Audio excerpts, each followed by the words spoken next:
사회적으로 핫한 이슈를 키워드로 알아보는 핫키워드 시간입니다. 김규리 캐스터 안녕하세요. 안녕하세요. 요즘 여기저기서 이 말 자주 들으실 것 같습니다. 바로 요소수인데요.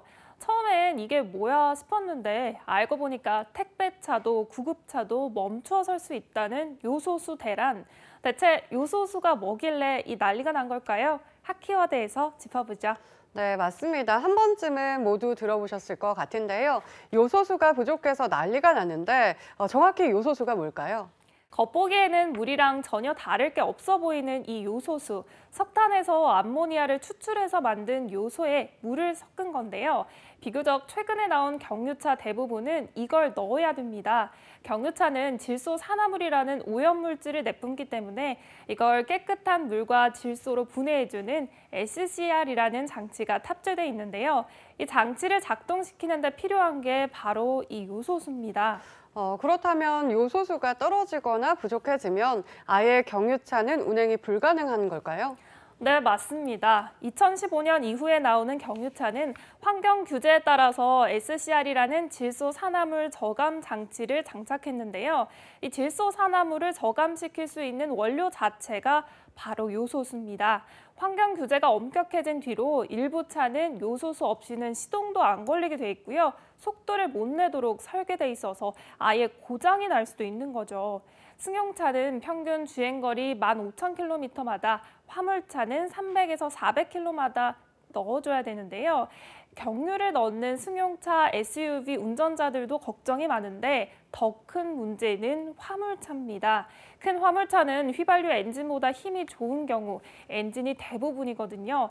이 전체 화물차의 60% 정도의 SCR 장치가 달려 있습니다.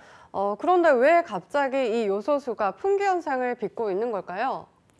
네, 세계 최대 요소 수출국인 중국이 요소를 못 만들고 있기 때문인데요. 원인은 크게 두 가지로 볼 수가 있습니다.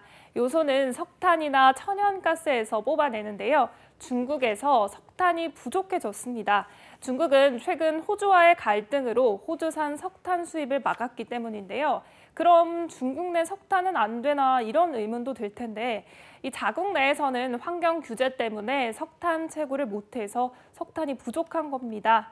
지난해 9월 중국을 덮친 대규모 정전도 석탄이 없어서 전력을 못 만들었기 때문인데요. 게다가 석탄에서 요소를 뽑을 때도 엄청난 양의 전력이 필요합니다. 이렇다 보니 요소도 많이 못 만드는 악순환이 계속될 수밖에 없는 상황입니다. 결국 지난달 중국은 앞으로 요소를 수출하기 전에 깐깐하게 검사를 하겠다면서 사실상 수출을 막았습니다. 그렇다면 얼른 중국 말고 다른 나라에서 가져와야겠는데 이것도 쉽지 않다고 알고 있어요. 네, 맞습니다. 급한 대로 러시아에서 요소를 수입하기로 했는데 러시아에서 요소가 도착하는 게 내년 1월입니다. 그것도 중국 물량의 10분의 1 정도뿐이고요. 러시아에서 들어온다고 해도 당장 12월이 문제인데요. 그 공백기를 버텨야 하는 거죠.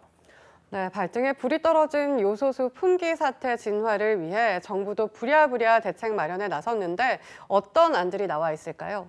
네, 정부가 베트남으로부터 차량용 요소 200톤을, 호주에서는 요소수 7,000리터를 추가 수입하는 등 수입국 다변화에도 총력을 기울이고 있습니다. 어느 정도 물량인지는 잘 가늠이 안 가실 텐데요. 27,000리터, 대형 화물차 2,700대가 하루면 다 쓸 물량인 겁니다. 현재 사태를 진화하기에는 어려움이 큰 건데 이 또 베트남으로부터 추가 도입과 함께 다른 국가를 상대로도 약 10,000톤 규모를 물량을 수입하는 방안을 협의하고 있습니다. 네, 한편으로는 차량용 요소수를 대체할 산업용 요소도 전환이 가능한지 검토에 들어갔다고 하는데 다른 요소 사용 가능한 걸까요? 네, 농업용이나 산업용 요소가 있긴 합니다. 하지만 이것들은 차량용 요소와 비교해 봤을 때 순도가 낮고 불순물이 많아서 그대로 차에 넣을 수는 없습니다. 그래서 정부는 산업용 요소수를 차량으로 바꾸기 위한 성분 검사를 마쳤고 또 일단 1차 분석을 끝낸 상태인데요.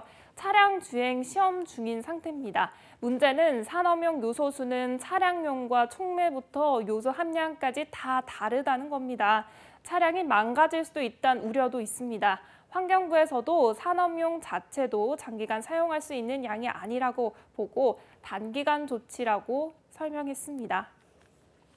네, 요소수는 전 세계의 풍기지만 경유차가 많은 유럽은 수입처를 다변화해 혼란을 겪지 않고 있는데요. 이를 교훈 삼아 요소뿐 아니라 특정 국가에 의존하는 품목에 대한 수급 안정 대책 마련이 필요해 보입니다. 자, 지금까지 핫키워드 김규리 캐스터였습니다. 고맙습니다.